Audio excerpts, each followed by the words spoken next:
소원을 이루는 기도, 소원을 이루는 믿음, 이런 제목으로 주의 말씀 함께 나누겠습니다. 사람이 한두 끼 밥을 안 먹어도 살 수 있습니다. 며칠 안 먹어도 살 수 있습니다. 그런데 우리에게 소망이 없다면, 희망이 없다면 우리는 단 하루도 살 수가 없습니다. 많은 사람들이 자살하고 극단적인 선택하는 것은 먹을 게 없어서, 입을 게 없어서 그렇게 극단적인 선택하는 것이 아닙니다. 바로 소망이 없기 때문에 그렇습니다. 오늘 여기 오신 분들 가운데서 힘들고 어렵지만 묵묵히 이겨나가고 자리를 지켜나가고 있는 이유는 바로 나만의 희망의 줄이 있기 때문에 이겨나가고 있는 걸 믿으시길 바랍니다. 그런데 그 희망이, 그냥 그 소망으로만 남아있다면 안 되는 겁니다. 소망은 이루어져야 되는 겁니다. 희망이 이루어져야 되는 겁니다. 오늘 예수님께서 예루살렘으로 가시기 전에 여리고라는 지역을 지나가게 되었습니다. 그것은 예루살렘부터 24km 떨어지는 지역입니다. 여리고는 예루살렘 가까운 도시이기 때문에 예루살렘 성에 가서 6월절은 큰 명절을 지키기에 사람들이 몰려오는데 바로 그 도시에 머물다가 가는 겁니다. 사람이 많은 곳은 언제나 거지들도 많죠. 그래서 여러 가지 형편이 어려운 거지들이 줄을 서서 손을 내밀고 그 나그네들에게 도움을 구하는 모습이 보입니다. 오늘 본문에도 후천적으로 눈이 멀게 돼서 앞을 못 보는 바디메오라는 사람이 깡통을 들고 구걸을 하고 있었습니다. 그때 그에게 나사렛 오신 예수님이란 분이 지나간 소식을 듣고 그분을 붙잡고 자기의 꿈과 소원을 말씀드림으로 그가 꿈이 이루어지고 소원이 이루어지는 아름다운 모습이 오늘 본문에 있습니다.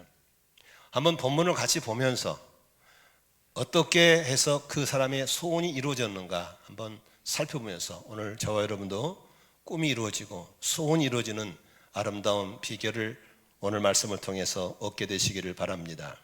46절 아까 읽었던 본문 다시 한번 읽겠습니다. 같이 읽습니다. 47절까지 시작. 그들은 여리고에 갔다. 예수께서 제자들과 큰 무리와 함께 여리고를 떠나실 때에 디모데 아들 바디메오라는 눈먼 거지가 길가에 앉았다가 나사렛 사람 예수가 지나가시는 말을 듣고 다시는 예수님 나를 불쌍히 여겨 주십시오 하고 외치며 말하기 시작하였다. 그렇게 바디메오라는 거지가 예수님을 부르실 때 48절 보시면 뭐라고 합니까? 그래서 많은 사람이 조용히 하라고 그를 꾸짖으셨습니다. 그러나 그는 더욱더 큰 소리로 외쳤습니다. 다윗 자손님 나를 불쌍히 여겨 주십시오. 여기서 보면은 예수를 부를 때 뭐라고 부릅니까? 다윗 자손이라고 부르죠. 선생님이라고 부릅니다. 그런데 여기서 이 사람은 예수가 메시아니 구주니 잘 몰라요. 그냥 그분은 대단한 분이고 그분을 통해서 무슨 일을 이룰 수 있다는 그런 기대감을 갖는 사람이 정도였습니다. 그래서 사람들이 시끄럽다고 거지에게 야단을 칠 때 그는 어떻게 했습니까? 더 소리 질렀죠. 그때 49절부터 같이 보겠습니다. 예수께서 걸음을 멈추시고 그를 불러오라고 말씀하셨습니다. 그리하여 그들은 그 눈먼 사람을 불러서 그에게 말하였습니다. 용기를 내어 일어나시오. 예수께서 당신을 부르시오. 50절 같이 읽습니다. 그는 자기의 겉옷을 벗어 던지고 벌떡 일어나서 예수께로 왔습니다. 예수께서 그에게 말씀하셨습니다. 내가 너에게 무엇하여 주기를 바라느냐? 그 눈먼 사람이 예수께 말하였다. 선생님, 내가 다시 볼 수 있게 하여 주십시오. 예수께서 그에게 말씀하셨다. 가거라, 내 믿음이 너를 구원하였다. 그러자 그 눈먼 사람은 곧 다시 보게 되었다. 그리고 그는 예수가 가시는 길을 따라 나섰다. 이 사람이 예수님을 만나서 인생이 바뀌었다는 것을 몇 가지로 알 수 있냐면 첫째 눈을 떴다는 것이 바뀌었고요. 그리고 예수를 따르고 있다고 하는 모습도 달라진 것이고, 근데 재미있는 것은 마가복음에 마가라는 사람이 예수 행적을 기록했지 않습니까? 근데 마가복음에 예수님 병 고친 장면이 참 많이 나오거든요. 근데 많은 사람이 병을 고치는데 한 사람도 병난 사람 이름을 기록한 적이 없어요.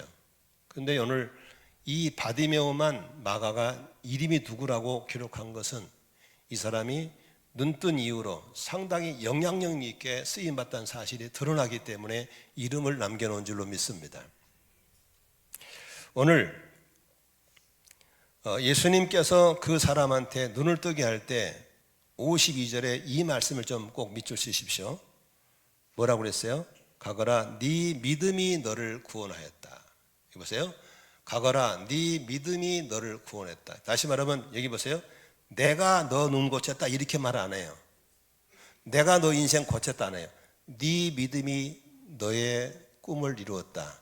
네 믿음이 네 소원을 이루었다라는 요 네 믿음이라는 것에다가 밑줄 치면 좋겠어요. 여기 보세요. 많은 사람들이 자기는 손끝 하나도 안 하고 있을 테니까 당신이 다 와서 하세요. 이런 분이 있거든요. 여러분, 우리는 죄인이기 때문에 아무것도 할 수 없는 구원 받을 때는 주님이 전적으로 하셔야 돼요. 전적으로 우리를 불러내야 되고 우리에게 듣게 해야 되고 믿어지게 하는 역사거든요. 그런데 구원은 믿음으로 받지만 그 나머지 모두는 우리에게 행동을 요구하는 걸 믿으시기 바랍니다. 한번 따라합시다. 구원은 믿음으로, 축복은 행함으로. 그래서 잘 보세요. 예수의 능력 더하기 바로 바디메오의 믿음이 합작이 됐을 때 그의 소원이 이루어진 줄로 믿습니다. 고린도서의 3장에 보면은 바울 사도가 그런 말합니다. 나는 심었고 아볼로는 물을 주었고 하나님은 자라나게 하신다 그랬습니다. 합작입니다. 지금 태안에다가 저희들이 배추, 무를 심었습니다. 한 2,000그루 심었습니다. 그런데 저희들이 여러분 아시다시피 우리 집사님 권사님들이 우리 형제들이 이렇게 조그만 모종을 심었잖아요. 한 3주 지나니까 가다 옮겼어요. 심을 때 저 죽어 살까 할 정도로 그걸 심어놨어요. 그런데 준비된 흙하고 하늘이 햇빛하고 합작이 되니까 거기서 생명이 뿌리를 내리고 자라기 시작합니다. 지금 제법 배추가 됐고 제법 무가 됐습니다. 아주 금년 가을에는 우리 또 맛있는 김장김치를 제가 또 제공하겠습니다. 작년은 너무 고춧가루 좀 많이 들어가지고 매운, 금년은 좀 조심하시면 더 맛있을 것 같습니다. 아무튼 저는 그 농사를 지어보면서 재미있는 것은 흙이 아무리 좋아도 햇빛이 없으면 안 됩니다. 햇빛이 아무리 쨍쨍 쬐도 흙이 준비되면 안 됩니다. 그래서 흙과 땅과 해가 만날 때 생명이 난 것처럼 주님의 능력과 내 믿음이 준비될 때 거기에서 소원이 이루어지고 꿈이 이루어질 줄로 믿습니다. 그래서 오늘 여러분들의 소원이 이루어지고 꿈이 이루어지는 삶을 살려면 주의 능력도 있어야 되겠지만 나는 어떤 믿음을 가질 것인가? 네 믿음이 낫겠다고 그랬으니까 이 믿음 3가지를 준비해 드리겠습니다. 첫 번째로 우리에게 소원을 이루려는 믿음은 언제나 기대감이 있어야 됩니다. 기대감. 오늘 이 사람은 예수님께 나올 때에 기대감이 있었어요. 돈 몇 푼 얻고 밥 한 수 얻는 게 아니고 저분을 만나면 내 인생이 변화될 수 있을 거야 하는 기대감이 있었어요. 여러분, 신앙이라고 하는 것은 믿을 신자 바라볼 앙자거든요. 여러분, 주님 앞에 믿고 기대하는 게 있어요. 기대가 있어요. 기대감. 근데 교회에 나올 때 죄송합니다만은 기대감이 없이 나오신 분이 있어요. 안 나오면 찝찝하고 또 안 나오면 왜 안 나오냐고 체크하니까 나온 사람들, 그 죽은 사람이에요. 영적으로 죽은 사람이에요. 그러나 살아있는 사람은 기대감이 있어요. 교회에 나올 때 은혜 주실 걸 믿고 응답 주실 걸 믿고 축복할 걸 믿고 뜻밖의 좋은 일 할 걸 믿고 기대감을 갖고 있는 게 신앙인 걸 믿으시기 바랍니다. 여러분이 정말 예수 그리스도를 믿고 하나님의 자녀가 되었다면 무엇인가를 기대감 있기를 주의 이름으로 축원합니다. 그게 신앙이에요. 기대감이 있다는 게 뭘 표현하세요? 말씀이 떨어지면 아멘으로 받아요. 이게 기대감이에요. 아멘. 여러분, 아기 키울 때 있잖아요. 얘가 젖이 먹고 싶은지 안 먹고 싶은지 뭘로 알 수 있어요? 말을 못하니까 엄마 젖죠 안 그러잖아요. 울기만 하잖아요. 울 때 엄마가요, 얘가 아파서 우는지 배고파 우는지를 아는 비결이 뭔지 아시죠? 모애기를 켜봤어야 알지. 여기 입에다가 여기서 톡톡 쳐보세요. 여기 톡톡 치면요, 애가 배고프면 울다가도 막 입을 젖달라고 입을 내밀어요. 그거 배고파 우는 거예요. 근데 이걸 쳐도 계속 운다. 이건 배고픈 게 아니라 어디 아파 우는 거예요. 성질나고 우는 거예요. 하나님은 우리에게 무언가에 대한 기대감이 있을 때 믿음대로 될지어다 소원이 이루어진 걸 믿으시기 바랍니다. 그런데 하나님은 우리 애가 꼭 기도한 대로 되는 건 아니거든요. 그런데 우리에게 어떤 기대감을 가질 것인가? 내가 주님께 나갔을 때 나를 무시하지 않을 거에 대한 기대감이에요. 그 당시에 수많은 사람이 거지를 무시했거든요. 오늘 본문에 보니까 시끄럽다 조용히 해서 사람들이 막 뭐라고 그랬거든요. 사람들이 나를 무시하고 거지를 한다 할지라도 저분은 나를 무시하지 않을 거에 대한 그런 기대감. 여러분, 많은 사람들이 그럽니다. 아이, 기도도 응답 없어. 그래도 아니야, 내가 기도하면 응답해 주실 거야 라는 기대감. 이 믿음이에요. 자기는 기도도 안 해보고 남들이 기도하니까 응답 안 오니까 나도 안 오겠지. 그건 엄청 부정적인 믿음이에요. 너는 응답 안 해도 나는 응답할 거야에 대한 기대감. 나는 교회를 10년 다니는데 아무 일 없었어. 그래, 나는 만나주실 거야. 이런 기대감. 이런 절대 긍정적인 믿음의 기대감이 있기를 주의 이름으로 축원합니다. 또한 무슨 기대감입니까? 내가 그분을 붙잡았을 때 나를 무시도 않을 뿐더러 나에게 뜻밖의 좋은 일을 주실 거에 대한 기대감. 이 기대감이 있어야 소원이 이루어지는 걸 믿으시기를 바랍니다. 제 가정 속에 있었던 일 한번 하겠습니다. 지난주에 저에게 17년 동안 키웠던 우리 딸의 반려견, 애완견 한이가 죽었습니다. 애완견을 안 키우신 분들은 개 한 마리 죽으면 끝나지만 애완견을 키우신 분은 가족까지 살았기 때문에 그 섭섭함 말할 수 없습니다. 근데 저는 그 아이를 보내면서 한번 17년 전을 생각해 봤어요. 17년 전에 저희들이 한참 성전 건축하고 재정적인 여유가 없었어요. 저도 헌금을 하느라고 사례 받으면 거의 다 생활비에는 다 바쳤어요. 없어요. 돈이 없어요. 근데 그 당시에 우리 딸이 몸이 좀 안 좋았어요. 그 아이에게 애완견을 갖고 싶어 했어요. 사달라고 그래. 근데 제가 사줄 수 있는 형편이 아니었어요. 돈도 없었고. 한번 알아봤더니 우리가 살 수 없을 만큼 개가 비쌌어요. 여러분, 우리 부모 되신 분은 생각해 보세요. 내가 능력이 없어서 해주고 싶은 걸 못했을 때 얼마나 비참한지 아시죠? 마음이 너무 아픈 거예요. 기도했어요. 하나님, 우리 딸이 애완견 갖고 싶다는데 어떻게 하면 좋아요? 주님이 대답이 없어요. 그러나 형편과 처지를 말씀드리고 어떻게 하면 좋을지 기도했어요. 그런데 어느 날 새벽 기도 마치고 내 책상 앞에 앉았는데 저는 홈페이지를 열어도 시청 홈페이지를 안 가요. 내가 안산시청에 갈 일이 없잖아, 홈페이지로. 근데 그날따라 우연히 나도 모르는 사이에 안산시청 홈페이지를 열었어요. 제가 한 번도 열어본 적이 없는 사람이에요. 열어서 뭘 볼까 하다가 시민들이 올려놓은 시민 게시판을 보게 됐어요. 시민 게시판의 첫 줄에 애완견 분양함, 개를 가족처럼 키우실 분에게 드리겠습니다라는 게 올랐어요. 딱 올라온 지 5분 됐더라고. 그래서 열어봤더니 토이 푸드를 키우는 분인데 10개월짜리 됐는데 형편상 키울 수가 없어서 아기를 잘 키우실 분 주겠다고 오라는 거예요.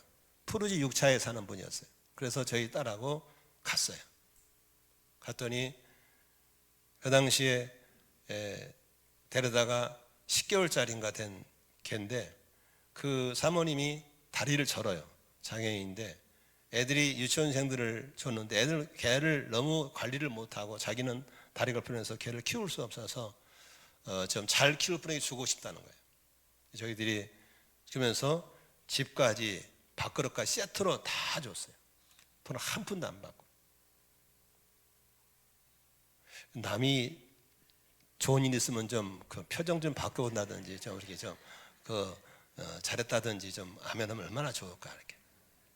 그래가지고 그게 왔어요. 왔는데 여러분 개 키워보면 알지만 개가 똥오줌 가리기 쉽지 않잖아요. 근데 개는 아주 참 처음부터 적응을 잘했고 우리 집에 아버지가 있지만 개가 참 성품이 좋았어요. 한 번도 속썩이고 남을 물고 난 적 없어요.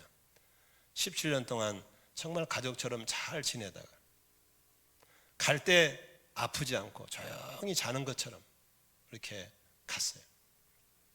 저는 그걸 보면서 내가 형편이 안 되고 능력이 없어도 그분에게 기도하면 뜻밖의 좋은 일로 응답하시는 걸 봤어요. 여러분 우리가 지금 100일 동안 방언으로 기도하면서 오늘 마무리하거든요. 사람들이 100일 동안 방언 기도하면 하늘이 열려버리고 막 기적이고 땅이 꺼지고 그렇지 않습니다. 기도라는 걸 저축해 놓으면 성령의 인도 따라 기도를 하면 살아가는 가운데 뜻밖의 좋은 일들이 막 일어나는 거예요. 여러분 그런 기대감이 있기를 주의 이름으로 축원합니다. 내가 하나님의 소원을 가지고 살아갈 때 하나님이 나를 무시하지 않을 거야. 최선의 방법으로 뜻밖의 좋은 일을 주실 거에 대한 그런 기대감, 신앙이 있기를 주의 이름으로 축원합니다. 그게 첫 번째 믿음입니다. 두 번째는 소원을 이루려면 자신의 참된 소원이 무엇인지를 알아야 합니다. 오늘 51절에 예수님께서 그 사람에 뭐라고 그래요? 내가 너에게 무엇 하여 주기를 원하느냐라고 묻습니다. 여러분 잘 보세요. 예수님이 모르겠어요? 아니, 깡통 들고 있는데 거지가 깡통 들고 있는데 뭐 달라고 밥 달라는 소리거든요. 돈 달라는 소리거든요. 돈 주면 되고 밥 주면 되잖아요. 근데 주님은 그렇게 묻지 않아요. 내가 너에게 무엇 해주기를 원하냐 묻는 겁니다. 거지가 손을 내밀고 있을 때 무엇이 필요한지를 주님이 아실 텐데 왜 그렇게 하셨을까? 여러분 사람은 인간의 마음이 참 복잡합니다. 요새 지금 세계를 기도에 뇌의 스위치를 켜라 배우고 있지만요, 이 사람의 생각, 선택이 굉장히 복잡하거든요. 예를 들어 말하면 사람이 입으로 원하는 것과 마음이 원하는 게 틀릴 경우가 많아요. 예를 들어 말하자면 우리 나이 드신 분들 죄송합니다만 대부분의 노인들이 그럽니다. 늙었으니까 일찍 죽어야 된다고 그래요. 거짓말이에요, 진짜예요? 예? 거짓말입니다. 늙었으니까 얼른 죽는다는 말, 그러면 어머니가 얼른 죽으세요 그래요? 아니요, 어머니 그러면 안 돼요. 더 사셔야지. 이 소리 듣고 싶은 거예요. 장사하신 분들이 에이 몽땅 밑주고 팔아버려. 거짓말이 진짜예요? 밑주고 팔 장사가 어디 있습니까? 절대로 그렇지 않습니다. 늙었으니까 일찍 죽어야지, 이런 말 한 거 절대 믿으면 안 됩니다. 벌써 마음의 소원과 말의 소원이 다른 거예요. 심지어는 이제 보험이 잘 됐으니까요, 어떤 사람들은 보험으로 복지에 누워 있잖아요. 병원에 의사들이 그래요. 말은 빨리 낫게 되려고 그런데요, 그런 퇴원은 얼른 안 하고 싶어요. 왜? 나가면 힘든 일 해야 되고 나가면 먹고 살아야 되고 힘든 거예요.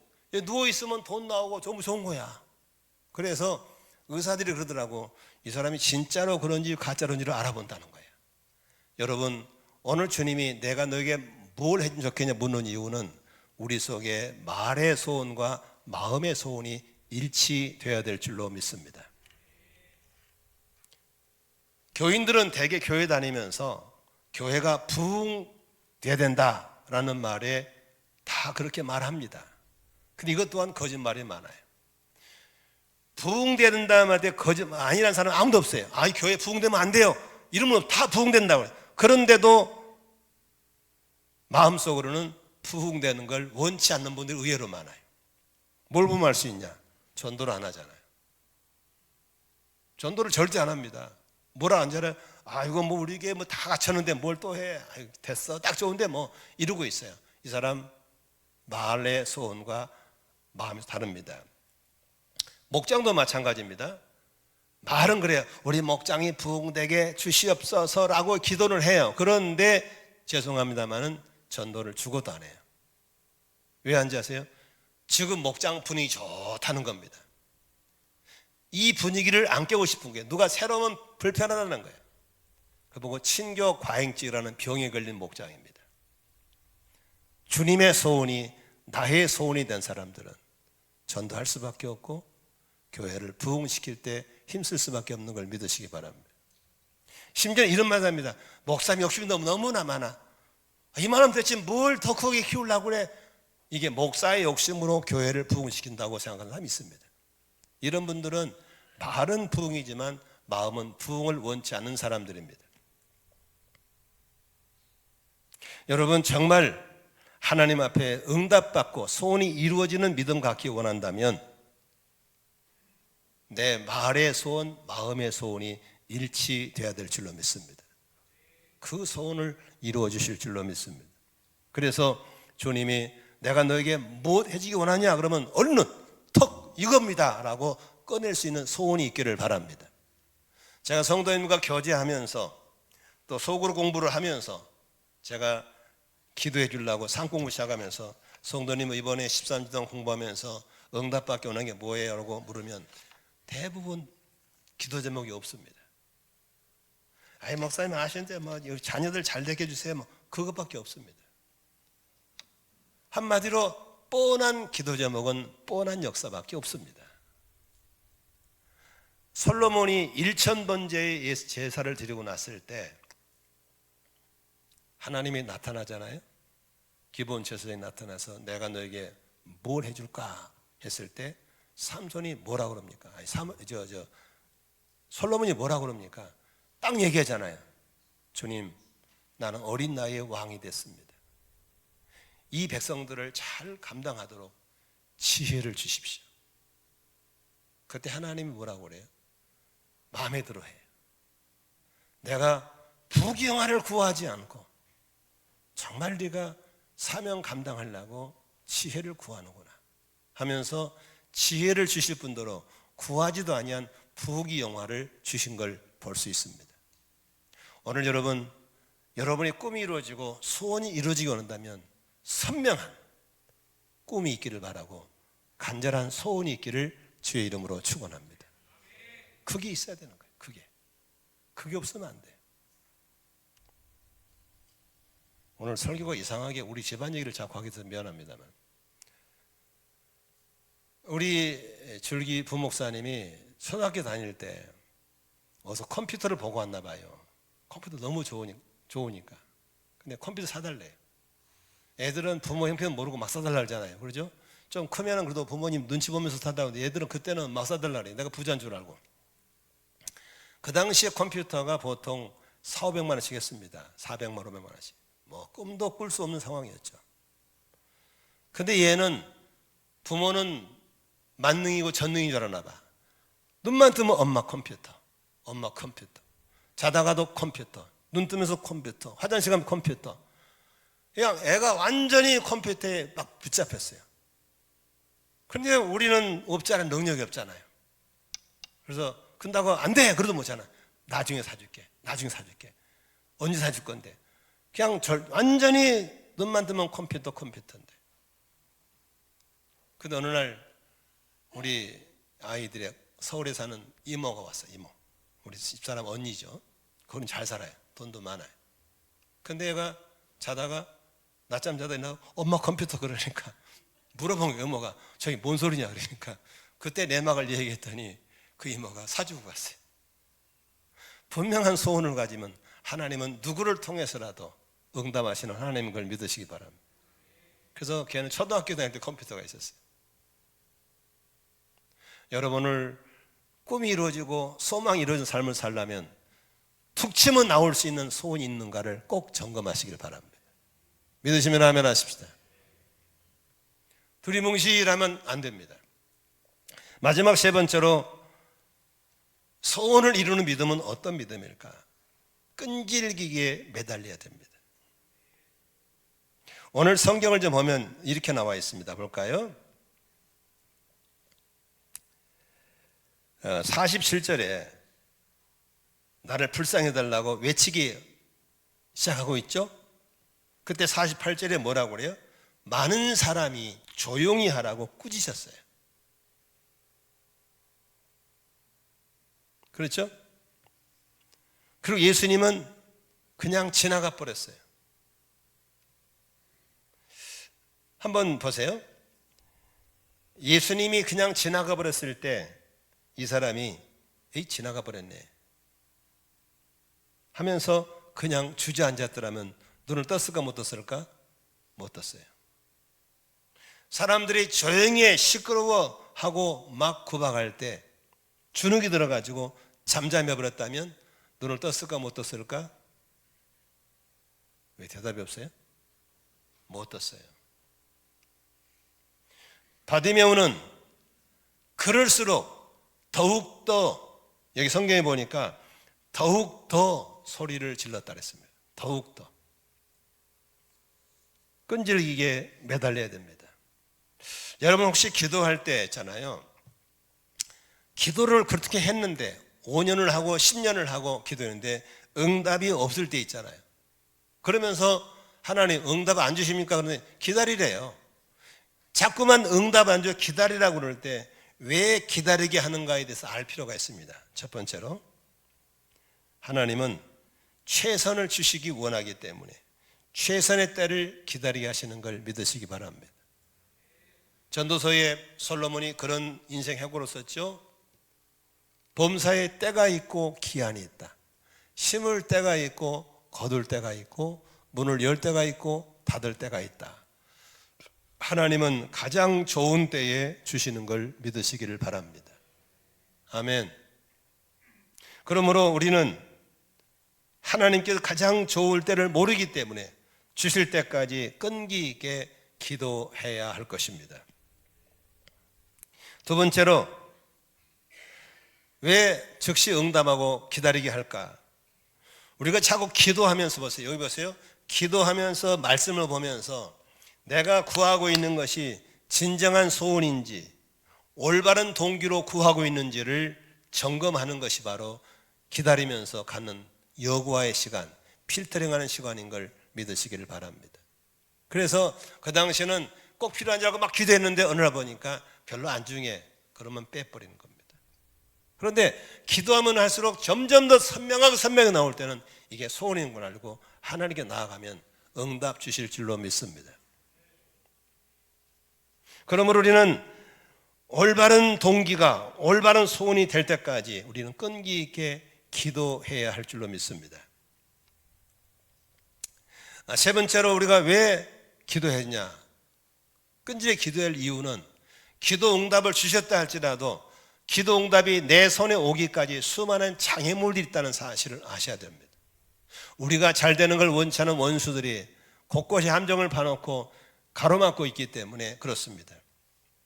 다니엘서에 보면은 다니엘이 기도하자마자 하나님이 응답을 주셨습니다. 그런데 천사가 응답을 가져오기까지 21일이 걸렸습니다. 왜 늦게 오냐 했더니 성경이 그렇게 말합니다. 네가 기도하자마자 하나님께서 금방 답을 주셨는데 오는데 페르시아 수호신이 길을 막아서 싸우느라고 늦었다라고 기록되어 있습니다. 우리가 기도할 때 영적인 장애가 있다는 사실을 기억하고 끈질기게 기도할 때 그 장애가 걷어지고 응답이 올 줄로 믿습니다. 그래서 우리는 서로 힘들 때 금식 기도도 하고 철학 기도도 하고 통성 기도도 하고 서로 합심 기도도 하면서 영적인 장애물들과 싸워 나가는 게 필요한 줄로 믿습니다. 지금도 계속 기도하지만 응답이 없으신 분들은 바로 이런 과정들을 거치라고 하는 겁니다. 진짜 소원이 무엇인지 여과시키는 필터링 시간을 갖기를 바라고 최상의 때를 기다리기를 바라고 혹시 응답이 왔다 하더라도 수많은 장애들이 있기 때문에 우리가 이 장애들을 헤쳐나가는 가운데 응답은 반드시 올 것을 믿으시기를 바랍니다. 그리고 소원이 아름답고 주님의 뜻에 합당한 소원이라면 하나님은 절대 무시하지 않는다는 사실을 꼭 믿으시기를 바랍니다. 그래서 이 형제는 끈질기게 기도했는데 끈질기게 기도하기 위해서는 두 가지를 이겨내야 됩니다. 첫 번째로 외적인 압력을 이겨내야 됩니다. 48절 한번 읽어볼까요? 48절 시작. 그래서 많은 사람이 조용히 하라고 그를 꾸짖었으나 그는 더욱더 큰 소리로 외쳤다 그랬습니다. 여기 보세요. 우리가 이렇게 끈질기게 기도하려고 그러면요, 외부적인 압력이 많이 있습니다. 조용히 해, 시끄러워, 안 믿는 남편이 핍박을 한다든지 회사 압력을 넣는다든지 우리가 하나님께 매달리지 못하게 하는 외부적인 압력이 있을 수 있습니다. 여러분, 그럴수록 더 간절히 매달리고 더 끈질기게 있어야만 소원이 이루어질 줄로 믿으시길 바랍니다. 만일에 조용히 해 놈아, 어른들 지나가는데 시끄럽게 하면서 깨갱하고 입을 다물었다면 이 사람의 인생이 끝났습니다. 저는 이 구절이 참 좋습니다. 한번 48절 한번 같이 한번 읽으시면서 밑줄을 치면 좋겠습니다. 시작.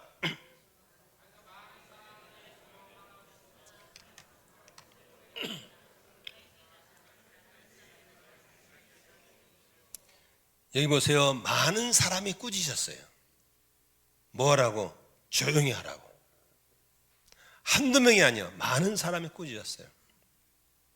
거기에서 주눅 들었다면 이 사람은 눈 못 뜹니다. 그런데 그 사람은 어떻게 했어요? 더욱더 큰 소리로 외쳤다 그랬어요.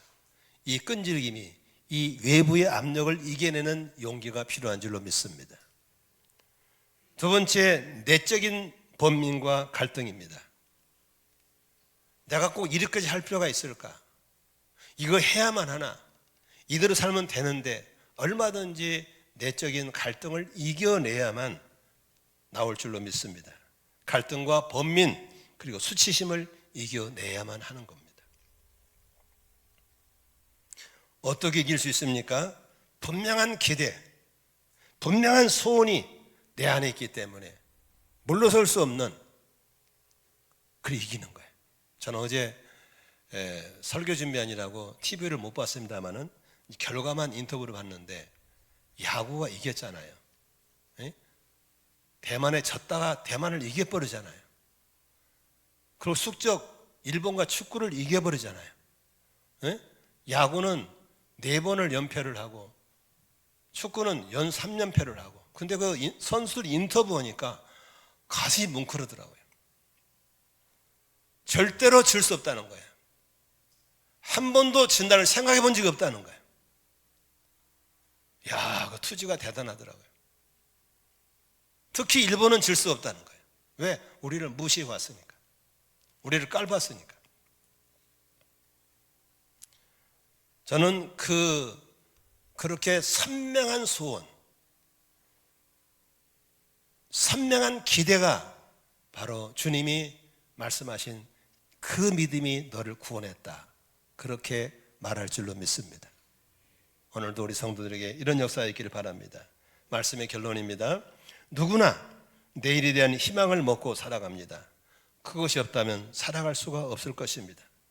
꼭 이루고 싶은 소원 있습니다.